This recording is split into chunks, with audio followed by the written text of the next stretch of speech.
Hey everybody, this is Cups bringing you another Monster Hunter Rise video, and today I wanted to talk about something a little bit different. If you guys have been on social media or something like that, you can see recently that Monster Hunter Rise was voted Best Community for the Golden Joystick Award. I'll go ahead and put that Twitter in the that Twitter link in the comments and pin that one so we know what everybody's talking about here. But I wanted to kind of give my opinion on this. You know, we've been talking about it a lot in the Discord, and I'll go ahead and put all my social media stuff in the description below so you guys can join in on the conversation there as well.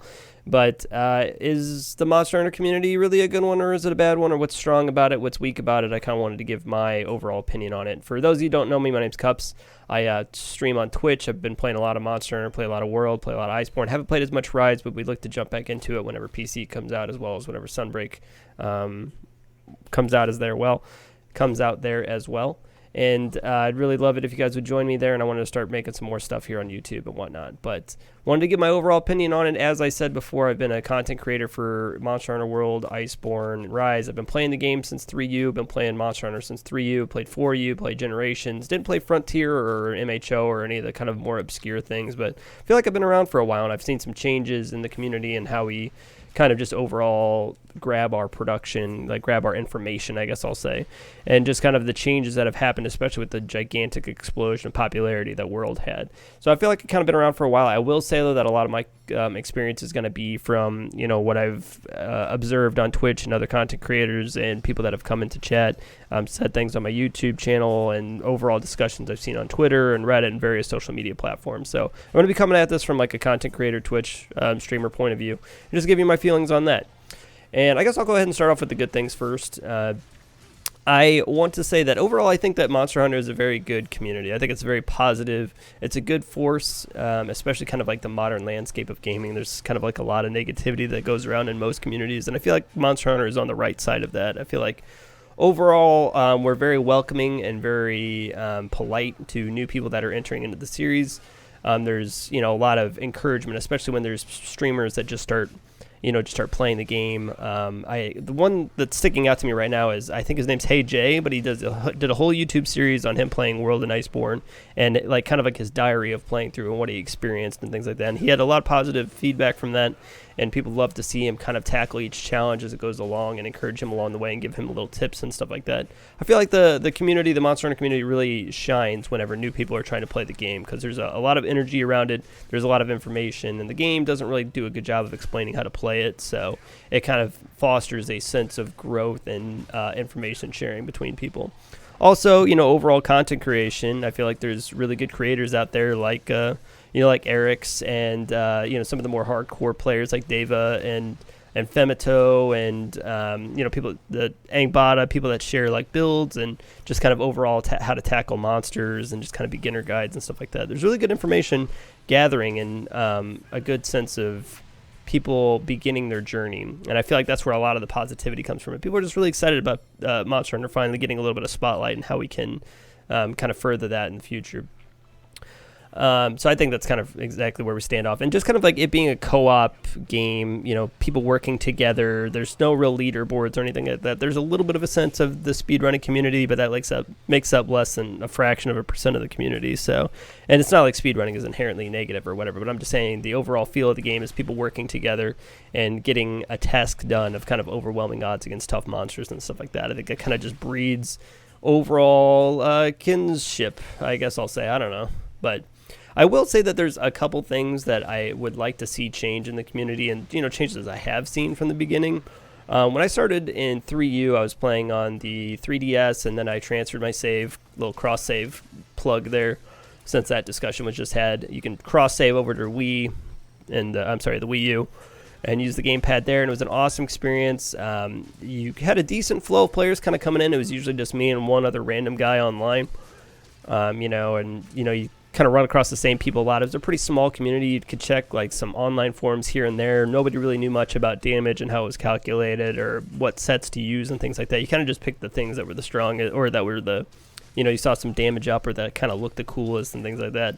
There was a lot of complex weapon mechanics, not back at 3U, but they started showing up more and more as the series kind of went on with Charge Blade and Insect Glaive and stuff like that. Some of those weapons are a little bit more skill floor involved than some of the other ones, but It was just mainly about kind of playing and exploring, and I think that was kind of plays into my first point here of where I feel like the community overall, I see a lot of old thing good, new thing bad. I kind of say that a lot, like on stream and kind of in my videos and things like that. It's like, people with the rose-colored goggles of, whenever 3U came out, 3U wasn't as good as 2, and when 4 came out, it wasn't as good as 3, and then GU comes out and it wasn't as good as 4, and it just kind of progresses on forever. And we saw a big explosion of this, especially when World came out, because World just passed 20 million copies, and Iceborne was selling millions of copies, Rise is selling millions of copies. So overall, I kind of feel like it was a smaller, kind of more intimate community. A lot of people knew of each other. I'm not saying that I was well known or anything like that, but so I feel like whenever World and Iceborne came out and the huge explosion in popularity became kind of protective of the community that they had been a part of for a long time. And you see that a lot. It's, how do you know how do you know a Monster Hunter veteran? It's don't worry, they'll tell you, because everybody is just so excited to let you know that they played a video game before you. I've never really understood that method of thought, but basically anytime somebody new comes into the stream, they have to tell me where they started. And, I just want to let you know I've been playing since 1. Like, I've been playing since Freedom Unite. It's like, well, I'm not one of these fivers. Like, you started off with 3U as well? Wow, best gen. 3rd gen is the best, and it's like a lot of superiority when it comes to that stuff, and that kind of bothers me. That's a whole other kind of discussion as well, as if we want to dive into the psychology of when you were younger, things were, better, and as you gotten older, things seem worse and whatever else. But it could also be some very real complaints about the game systems as it's advanced and what have you. But typically, most people think that their first Monster Hunter was their best Monster Hunter. 3U is mine, and World is by far my favorite, one I've dumped the most time into and been the most excited for and things like that. But I feel like I'm in the minority for a lot of that. People, if you start on Freedom Unite, that's typically the one that you think is the best. So, and when a lot of people start joining in on the community, then, you kind of want to hide the fact that you started with World, I feel like a lot of times, because you get shunned by the community overall if you haven't been around forever and you're just riding the wave of popularity and what have you. But I feel like that's a major drain on the community, and this also shows up whenever Capcom on their Twitter and on their YouTube will announce a new monster that has come out. So let's say they add Rajang. They're like, okay, well, you added Rajang. All the comments aren't even like, oh my gosh, finally my favorite monster is in the game. People are like, okay, well, now you added Rajang. Now you have to add Zinogre. Okay, now you have to add Fatalis. Now you have to add this monster. Now you have to add this soul monster. Now you have to add Kongolala. Now you have to add Legaia. Well, no Legaia, Chris. It's like, yeah, I kind of want the devs to move on. Do we really need to fight Rajang for the 50th time? Do we really need to fight Zinogre again and again and again? I feel like it kind of cripples the creativity of the dev team, because they have to cater to veterans so much, and we have to see that thing again for the 15,000th time. So, like, we just want to fight Rajang again in a new engine. So, do we really need to do that again? So that's something I feel like is a bit of a drain on the community, but I guess also in a positive way, since there's so many new players coming in, they kind of want to experience the traditional monsters as well. We saw this a lot, not even just in Monster Hunter, but whenever Street Fighter 3 Third Strike came out, well, not Third Strike, Street Fighter 3 came out, they basically just had Ryu and like nobody else. They had the whole cast was just made up of entirely new cast of players, and people just freaked the hell out, because how can you not have Chun-Li? How can you not have Ken? How can you not have Zangief and things like that? So as the Second Impact and Third Strike came out, like kind of like, little DLCs, essentially they added, Ken, and they added Chun-Li and a little bit more of the familiar faces, because I felt like they had to cater to the community, and I feel like they kind of learned from that, and we see that a lot. Every time a Monster Hunter comes out, we got to see, 26 returning monsters and 5 new ones, because people just want to see the same thing over and over again. And that's something that bothers me a lot, as well as I guess kind of just summing up is they have to cater to veterans a lot, and everybody feels like they're a bit more special, or they're a bit more involved, and they're a bit more diehard about the video game because they played it before other people. And I thought that was always pretty strange. When also, like, on the opposite side of that, something we've seen a lot with Iceborne and World and some of the newer stuff is that our method of information gathering as a species, just in general with the advent of the internet and the rise of the internet and things like that, is that information is gathered much more quickly and shared much more quickly in a more consumable manner. Because if you wanted to find motion values and stuff like that back in the day, it was insane. Like, you had monsters that you were throwing rocks at to see how much life it had, and then you would see how many times you would hit the monster with the greatsword before it would die. So that's how they used to calculate how much damage they would do, because we didn't have any damage numbers or anything like that. So most of the time we kind of just played. And now that the game has damage numbers and people are able to dive into the game's code a little bit more, we know how much motion values are and kind of like inherent charge values, and things change and stuff like that.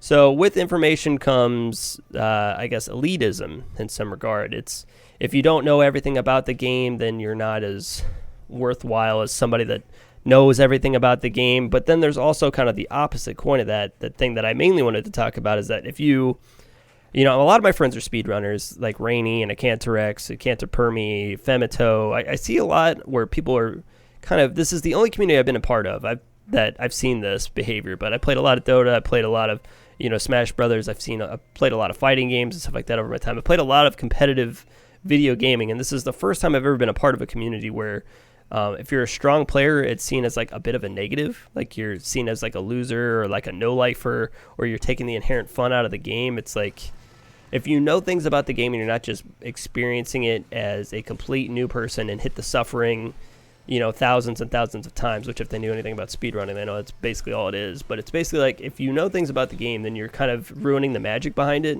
And this is the first community I've ever really been a part of that experiences that. And this is what I guess I'll kind of call casual supremacy, where, you're supposed to tackle the game in a fun way, and if you're learning the monster's behaviors and abusing iframes and stuff like that, then that's essentially cheating. I've legitimately had people come in and say that me rolling through rewards is cheating, because I don't know. It's really odd to me, but this first one I've been a part of, and I feel like that should be brought up as well, that there's a bit of, there's toxic elitism where you have to have the best set and you have to have all the best strats and stuff like that, but there's also a bit of casual supremacy as well, where you're a try-hard loser for trying in a game like Monster Hunter. If you want to try hard in a game, why don't you go play like a PvP thing or something like that? And ultimately, I guess it is, it's a co-op friendly monster killing game where you kill colorful monsters and you pet your little kitty cat. And there's kind of an inherent silliness about it, so it does seem strange that there's a toxic elitism about it. But at the same time, I'm not really going to chastise anybody for being stronger at the game than me. And I guess it's because there's no real PvP system, so it all kind of comes down to how well you abuse the monster's AI. And I feel like people don't think that's like a legitimate knowledge source or something like that. I don't know. It's very strange. And I don't really mind. I just want people to keep playing the game. If you want to mod the game heavy, which has also been a point of contention, if you mod the game too much, if you use mods, then Capcom's going to ban you and you're a cheater. If you mod in vouchers for your food, or if you mod in food or your armor and stuff like that, then you're a cheater. I'm like, I don't really care. As long as it's not like you're not going in and one-shotting the monster and killing the experience for other people. Like, as long as the mods don't affect other people, I really don't care. But people are really trying to police the way that others enjoy the game, and I think that that's kind of strange. And that's something I've seen on a daily basis in YouTube and Twitch and things like that.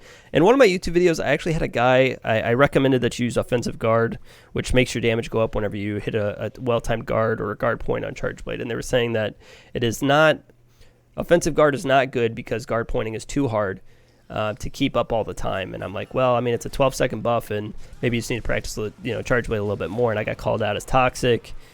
And, this is what works for me, but no, it doesn't work all that well. Who do you think you are, Team Darkside, and blah, blah, blah. It's just, I'm not trying to be toxic to anybody. It's just, this is the way that I enjoy the game, and this is the sets that I recommend. If you don't like it, then you can go ahead and move on and use your set that you feel, best at. And also, I think it's kind of funny. I forgot who it was exactly. Was it Sarah Symmetry, I believe, where he was recommending sets, and people were saying that the set isn't worthwhile because he doesn't have health boost in it or something like that. He's like, well, you can just like not get hit by the monster. Oh, that's toxic. And he's like, do I really need to sit around and tell a bunch of grown adults that if they're having trouble surviving, then they need to put survivability skills in? I don't know. And that's honestly a lot of the reason. Most of the time it's been pretty positive information or comments whenever I make a YouTube video. It's been mostly positive, but there's a lot of negativity, and I've seen some from other people, like my friends, like I was saying, Jinx and Tuna and Super Rad and whoever else. I see a lot of very negative comments on their things, and it makes me want to not make YouTube videos, because at least when I go, when people visit my Twitch stream, they're talking to a person in live. They're basically talking face to face to a person. It's anonymous on your side, but whenever you can't just say random things to people and not have the community kind of clap back at you. But on YouTube, you can kind of just put your comment in there and then just disappear if you want. And I feel like there's kind of You know, I feel like there's a negative detached there, and just I'm saying as a content creator, I don't want to make as much content for Monster Hunter because a lot of times it gets met back with a lot of negative comments and just anger in general. But that's neither here nor there.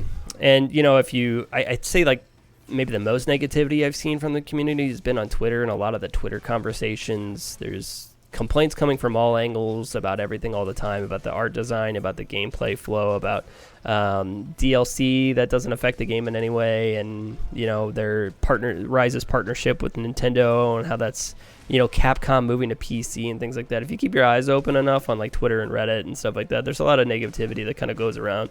But I will say overall, you know, since it's such a large community now, I will say that the game is celebrated and kind of admired as being good.